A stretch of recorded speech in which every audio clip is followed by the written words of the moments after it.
De numerosas visitas. Ele parecia magneticamente atraído para a cidade sagrada quando saiu a serviço de seu pai. Ele fez o supremo sacrifício naquela cidade, entregando a vida na cruz, sendo enterrado e ressuscitando, tudo de acordo com as Escrituras. Nos muitos campos verdes da região montanhosa da Judéia, perto do vilarejo de Belém, pastores ainda hoje cuidam de suas ovelhas, como têm feito há séculos. Num desses campos, numa noite, anjos apareceram para um grupo de pastores anunciando as notícias alegres do nascimento do Salvador. Trariam paz na terra aos homens de boa vontade.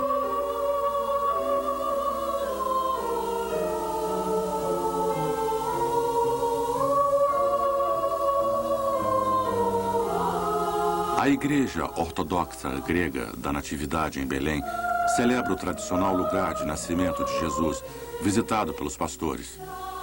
A imponente igreja do século VI foi construída sobre uma caverna e os visitantes de hoje têm que descer um lance de escadas para chegarem ao leito da pedra.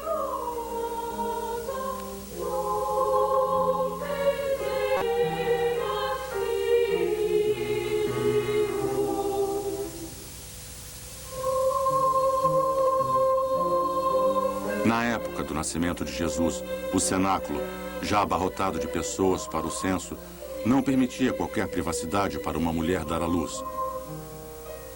Quando Maria enrolou o bebê em panos e o colocou na manjedoura. Foi provavelmente na sala de baixo da casa, onde os animais e a manjedoura ficavam e onde Maria e José tiveram privacidade para o nascimento da criança. Nessa época, palavras proféticas foram ditas sobre ele por Simão e Ana, dois velhos judeus santificados que reconheceram em Jesus a chegada da salvação de Deus para toda a humanidade.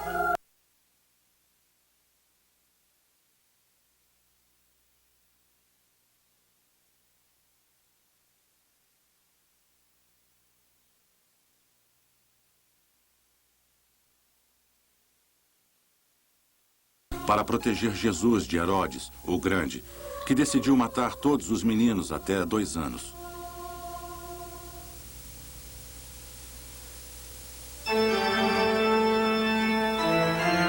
Nazaré, na Galiléia do Oeste, era onde moravam Maria e os pais de Jesus. Um assentamento agrícola calmo, construído sobre montes, cercando um vale que devia ter uma população de 300 a 400 pessoas nos dias de Jesus.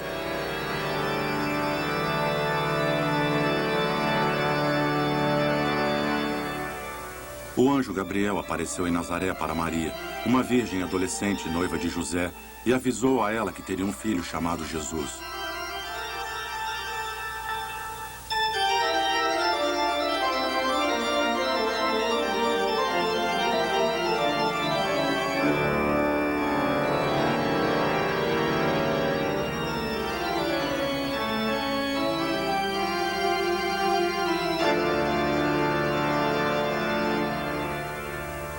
A Igreja da Anunciação comemora esse evento e apresenta muitas representações internacionais da Sagrada Família.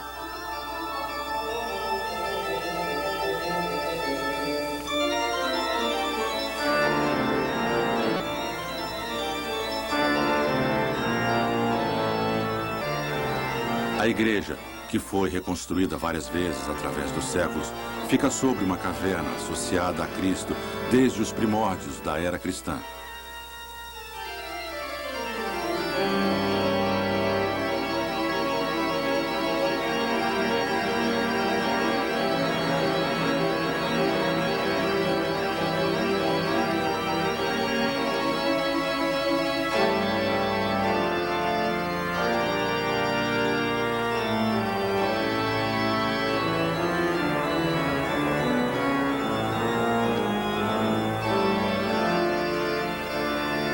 Quando a Sagrada Família retornou do Egito depois da morte de Herodes, o Grande, eles se instalaram de novo em Nazaré. E lá, Jesus cresceu e aprendeu um ofício com José.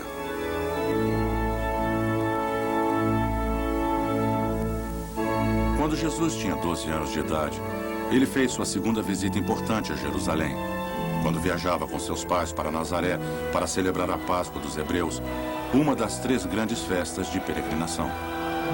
Quando estavam na viagem de volta rumo ao norte, Maria e José não encontraram Jesus entre seus companheiros de viagem. Em pânico, eles voltaram a Jerusalém e procuraram pelo jovem desesperadamente. Eles o encontraram sentado nos corredores do templo, falando com grandes professores do judaísmo. Todos ficaram espantados com a profundidade de seus conhecimentos e de suas respostas. A certeza de seu destino especial começou a crescer na mente e no coração deles.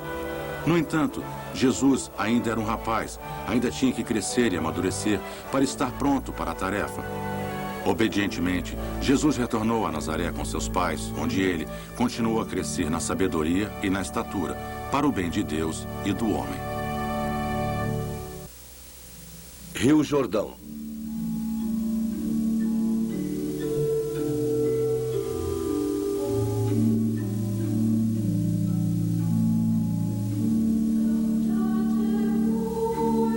Os evangelhos não falam sobre os eventos nos próximos 15 anos da vida de Jesus. A história recomeça quando tinha mais ou menos 30 anos, na época em que foi batizado no Rio Jordão por João Batista. Estátua em Notre Dame de Jerusalém.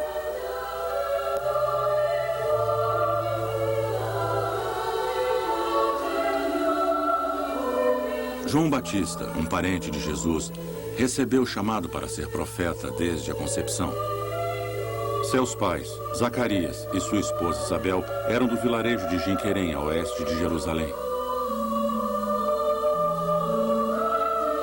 Como a esposa de Abraão, Sara, no Velho Testamento, Isabel era estéril. Numa idade muito avançada, miraculosamente, concebeu um filho que foi escolhido para preparar o caminho do Senhor antes de João nascer.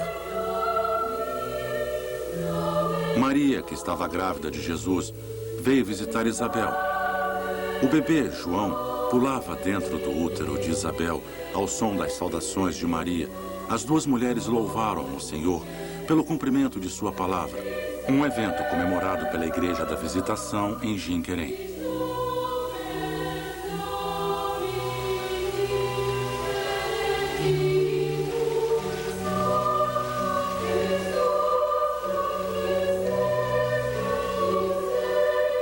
As palavras de Maria, começando com "Minha alma magnifica o Senhor", são conhecidas como Magnificat.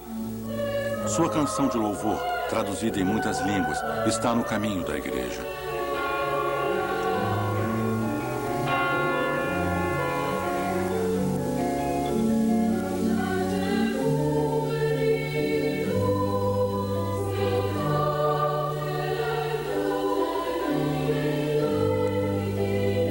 Uma segunda igreja em Jinquerém está associada ao nascimento de João Batista e com sua fuga de Herodes, o Grande.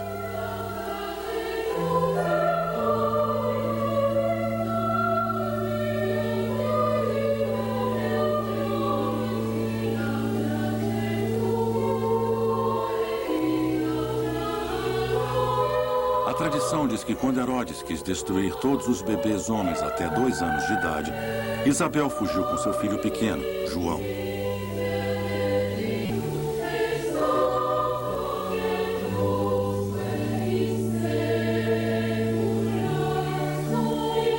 Com medo de que os soldados os apanhassem, Isabel orou a Deus que, miraculosamente, abriu um espaço na montanha onde ela e João se esconderam.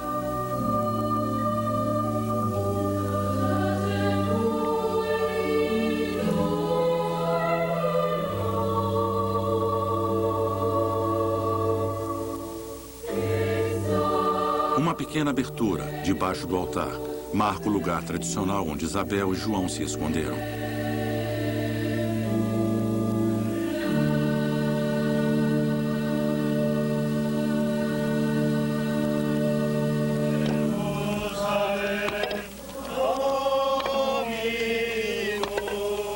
Quando adulto, João Batista apareceu no deserto da Judéia, pregando a vinda do reino de Deus e a necessidade de arrependimento dos pecados. João sabia que ele era apenas um arauto, que estava preparando o caminho de alguém maior do que ele. Quando encontrou Jesus, João declarou que Jesus era o Cordeiro de Deus, o alguém maior para o qual havia preparado o caminho, e aquele que batizaria com o Espírito Santo e com fogo.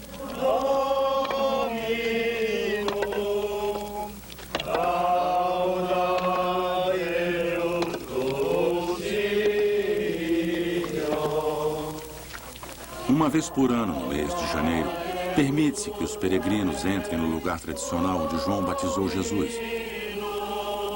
Fiéis de todo mundo se juntam ao entrar nas águas e marcam a ocasião com a celebração religiosa na margem do rio.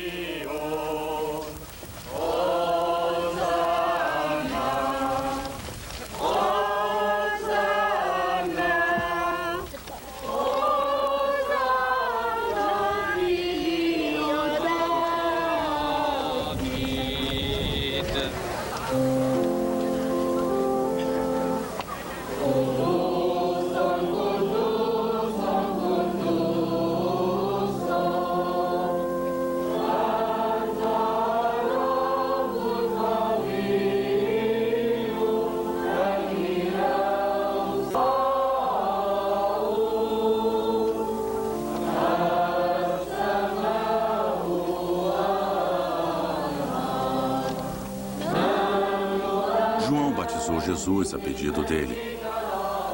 E quando Jesus saiu da água, imediatamente João viu o céu se abrir e o Espírito Santo descer sobre ele como um pombo, e uma voz veio do céu e disse: Este é meu filho amado, em quem me comprazo.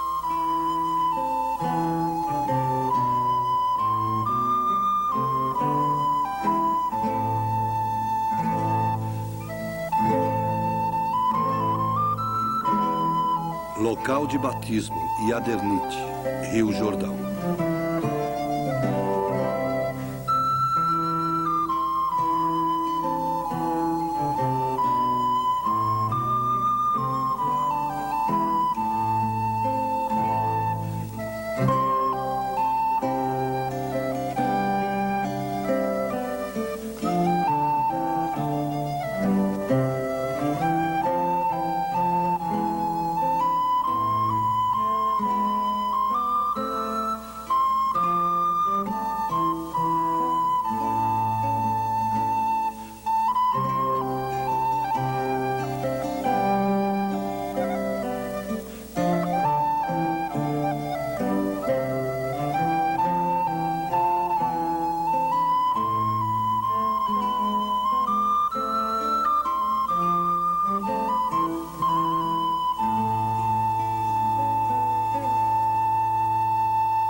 Carantal, Monte da Tentação.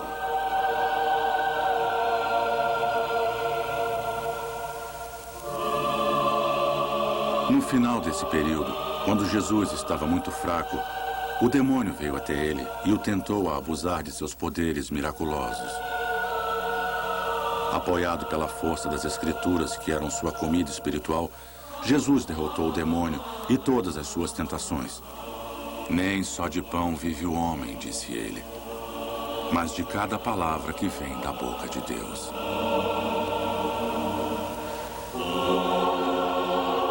Mona de São Jorge.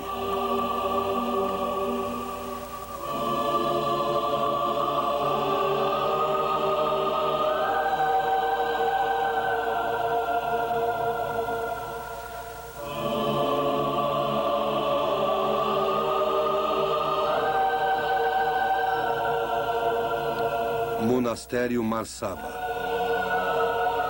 Jesus saiu do deserto pronto a proclamar as boas novas do reino de Deus e disposto a morrer pela humanidade.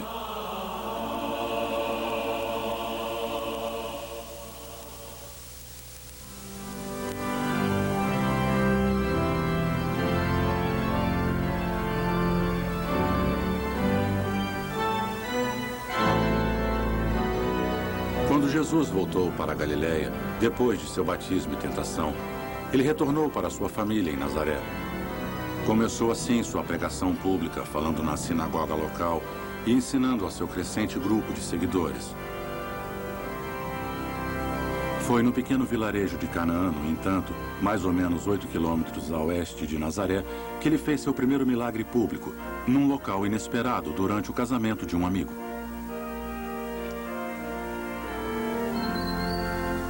Lá, respondendo a um pedido de sua mãe, ele cuidou de um problema imediato, pois o anfitrião tinha ficado sem vinho.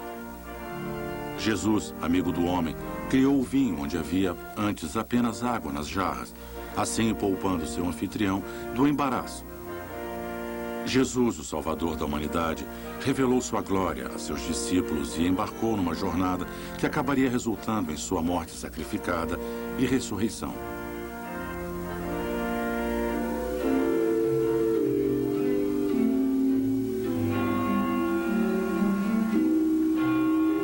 Jesus descreveu seus discípulos como aqueles que ouvem a palavra de Deus e a praticam. Sua mãe Maria, talvez mais que qualquer pessoa nos evangelhos, é a epítome de um verdadeiro discípulo.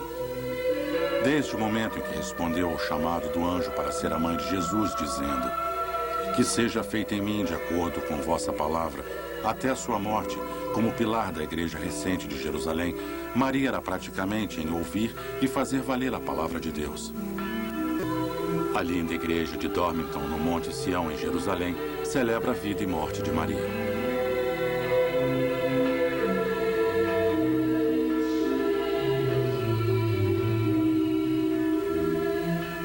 Embora suas palavras nas Escrituras sejam poucas, são consistentes e enfáticas.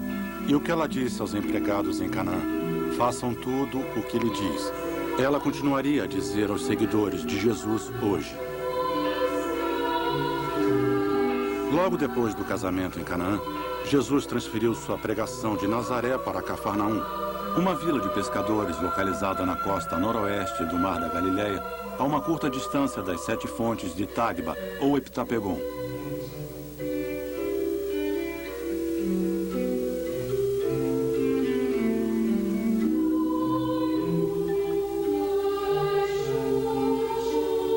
Em Cafarnaum, de acordo com o registro do Evangelho, Jesus fez muitos atos poderosos de cura e redenção, como for ensinado na sinagoga, exorcizando demônios e curando todo tipo de doenças.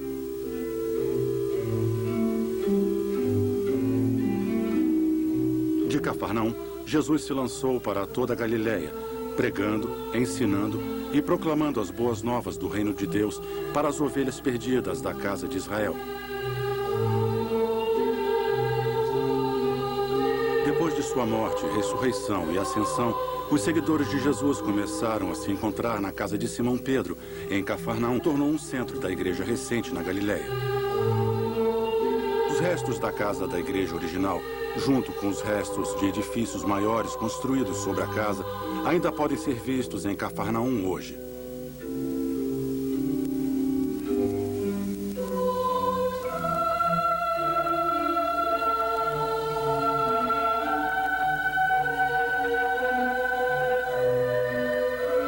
Cafarnaum tem tido uma presença cristã consistente desde o século I até hoje.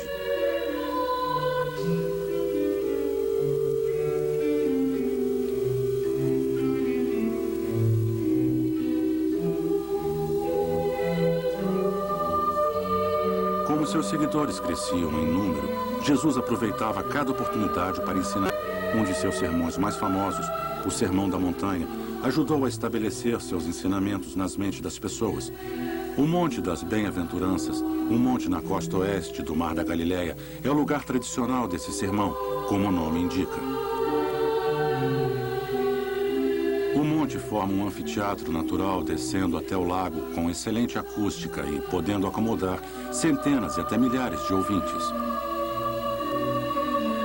Jesus pregou um de seus mais famosos sermões aqui, começando com as bem-aventuranças, ou bênçãos para os pobres de espírito, aos que choram, aos humildes, aos misericordiosos e aos limpos de coração.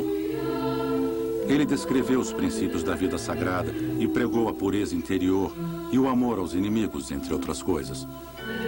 O texto desse famoso sermão está registrado em Mateus, capítulos 5 a 7.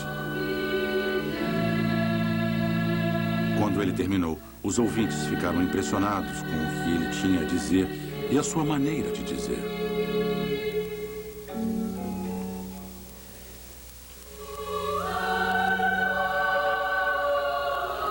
Oração era uma parte importante da vida de Jesus. Os evangelhos registram sua procura de solidão para ir orar, passando a noite toda em comunhão ou mesmo orando com grande pesar. Jesus passou essa prática da oração para seus discípulos e os ensinou o que se tornou a mais conhecida e praticada oração do cristianismo, o Pai Nosso. Registrado no Sermão da Montanha. O convento do Pai Nosso, no Monte das Oliveiras, do outro lado da cidade velha de Jerusalém, comemora o momento em que Jesus ensinou seus discípulos a orar, dizendo: Pai nosso que estás no céu, santificado seja o vosso nome. A apresentação da oração em 62 línguas, nas paredes do pátio do convento, aponta sua importância para cristãos de todas as nacionalidades.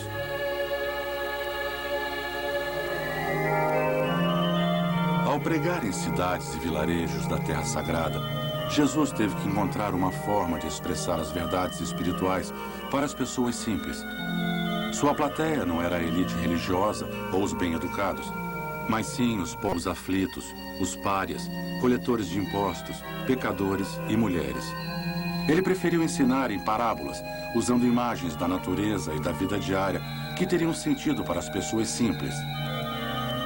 Um tesouro escondido, uma mulher e suas moedas, um filho rebelde, fazendeiros,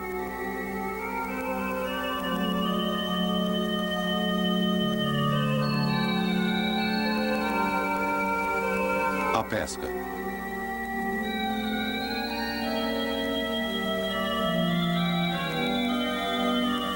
ovelhas e cabras.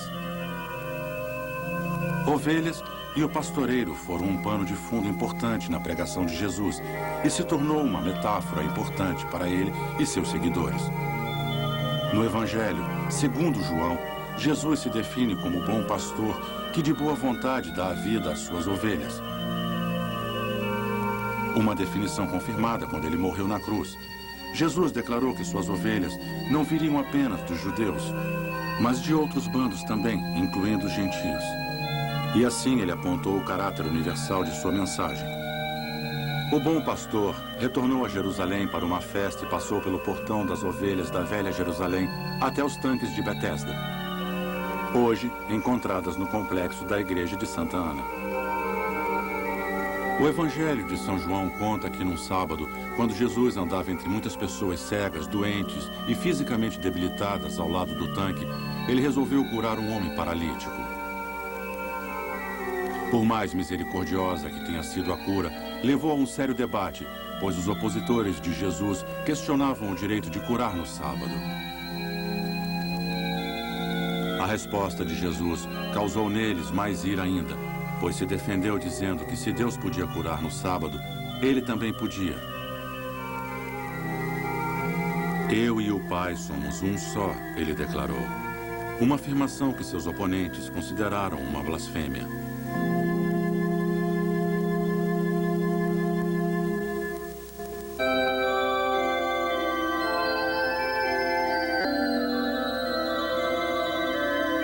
Jesus retornou a Galiléia e continuou a curar e a pregar seus ensinamentos.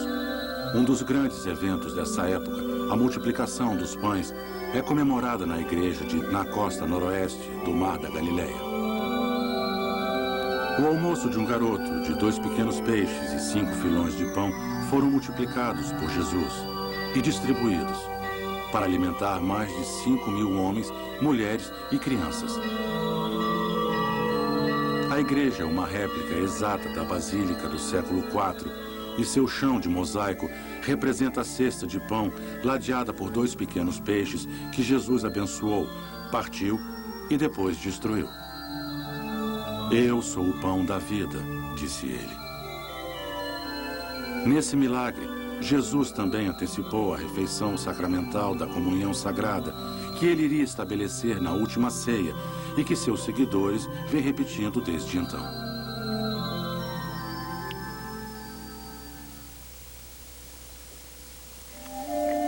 Cursi. Na parte leste do Mar da Galileia, do outro lado de Tagba e Cafarnaum, Jesus encontrou um homem possuído pelo demônio que vivia nos túmulos acima da costa marítima. Esta área fazia parte de Decápolis, que era habitada por gentios. Revelando seu poder sobre os outros deuses do mundo pagão, Jesus ordenou aos demônios que deixassem o homem e os mandou para uma manada de porcos. Os porcos imediatamente rolaram de uma ribanceira e se afogaram, e o homem restaurou seu juízo perfeito. Ele retornou ao seu povo com a mensagem do quanto o Senhor fizera por ele, e a esperança de que através de Jesus houvesse salvação para o mundo pagão. Esse milagre foi apenas uma antecipação para a libertação que viria para os gentios de toda parte que responderam às boas novas de Jesus.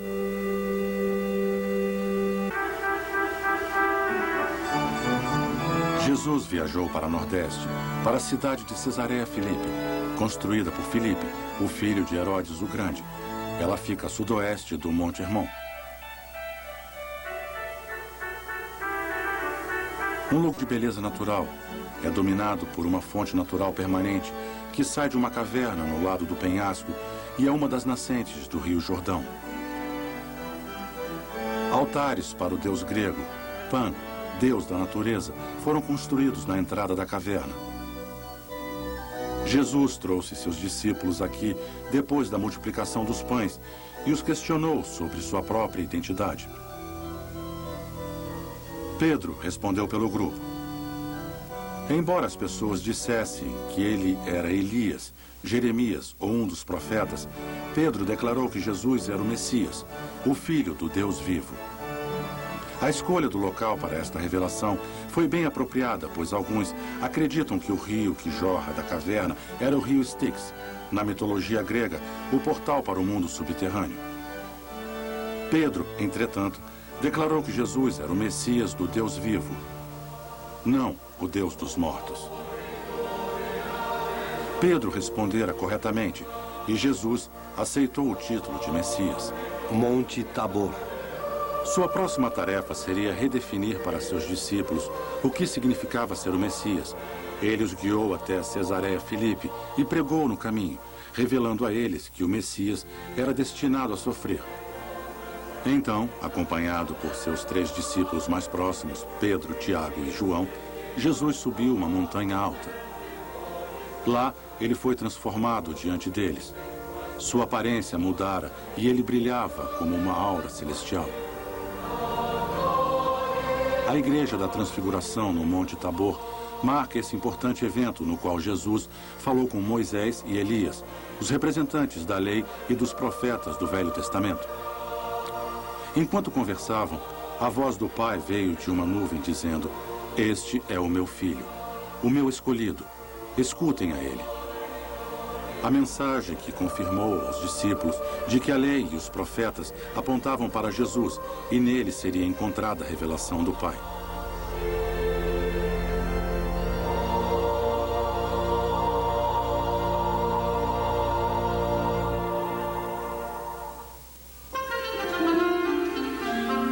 Os amigos próximos de Jesus, Maria, Marta e Lázaro, fizeram seu lar em Betânia, um vilarejo na parte sul do Monte das Oliveiras. Quando Jesus fez sua viagem final a Jerusalém, Lázaro ficou gravemente enfermo e se tornou aparente que ele logo iria morrer. Jesus, no entanto, de propósito, retardou sua visita, porque ele queria que Lázaro morresse antes que ele chegasse. Ele não queria simplesmente fazer outro milagre de cura, mas revelar sua completa autoridade sobre a morte, chamando Lázaro da tumba. Esse milagre dramático trouxe fé a muitos. No entanto, serviu também de catalisador para que inimigos de Jesus começassem a querer sua morte. Eles começaram a temer sua popularidade crescente com o povo. O vilarejo de Betfagé fica entre a Betânia e Jerusalém, na região do Monte das Oliveiras. No começo da última semana de sua vida, Jesus montou num burrico em Betfagé e começou sua caminhada final e triunfal a Jerusalém. As pessoas o receberam colocando suas roupas e ramos de palmas na entrada, na frente dele, e gritavam: Hosana ao filho de Davi. Abençoado seja o que vem em nome do Senhor. Hosana nas alturas.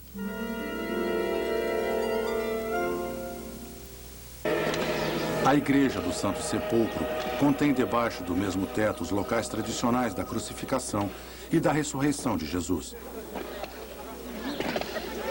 Gólgota, o lugar da caveira, onde Jesus foi crucificado, era um solitário pedaço de pedra deixado no meio de uma pedreira abandonada que encheram de terra avermelhada e foi transformada num jardim. Essa pedra rejeitada, localizada ao lado da estrada, era usada pelos soldados romanos em execuções. Jesus, rejeitado por seu povo, foi crucificado em Gólgota, uma pedra rejeitada. Celebração da Páscoa, Igreja do Santo Sepulcro.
Santuário da Primazia, Mar da Galileia.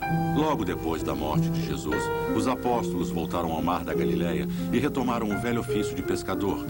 Na costa do mar, Jesus se encontrou com eles numa manhã depois de sua ressurreição e falou especialmente com Pedro, que o havia negado dias antes em Jerusalém. 3 vezes Jesus questionou e interrogou Pedro na costa do mar, uma vez para cada uma que Pedro havia negado Jesus na noite de seu julgamento. Perdoado por Jesus, Pedro foi indicado para ser o novo pastor do rebanho de Deus. Apacenta meus cordeiros, pastoreia minhas ovelhas, ordenou Jesus.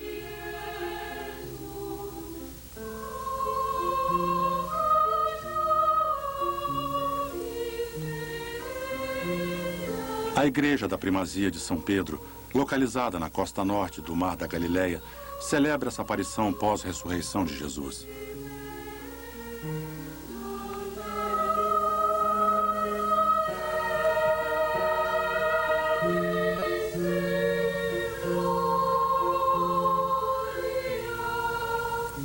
A aparição final de Jesus para seus apóstolos foi na sua ascensão aos céus, que teve lugar no Monte das Oliveiras, como foi descrito no livro dos Atos. Hoje, 3 igrejas honram a lembrança desse evento.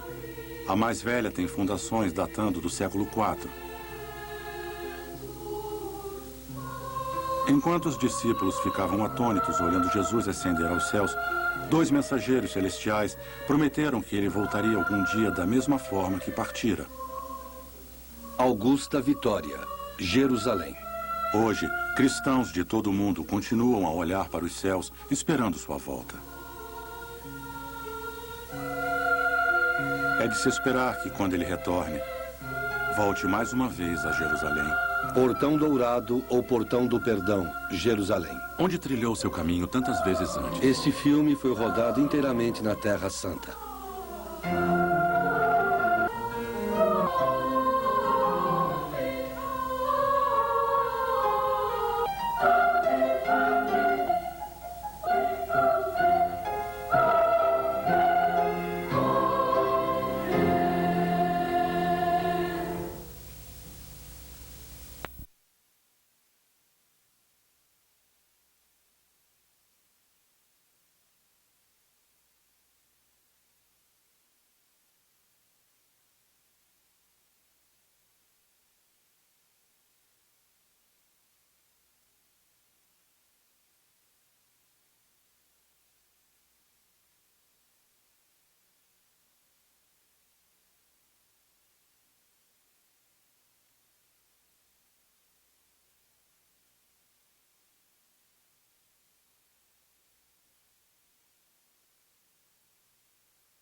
tinha a história, o que é a lenda? Participação especial O da que Matilda é a lenda Pereira. do boi? É o desejo, é um escravo, um casal de escravos, né? Que viveu numa fazenda, negros.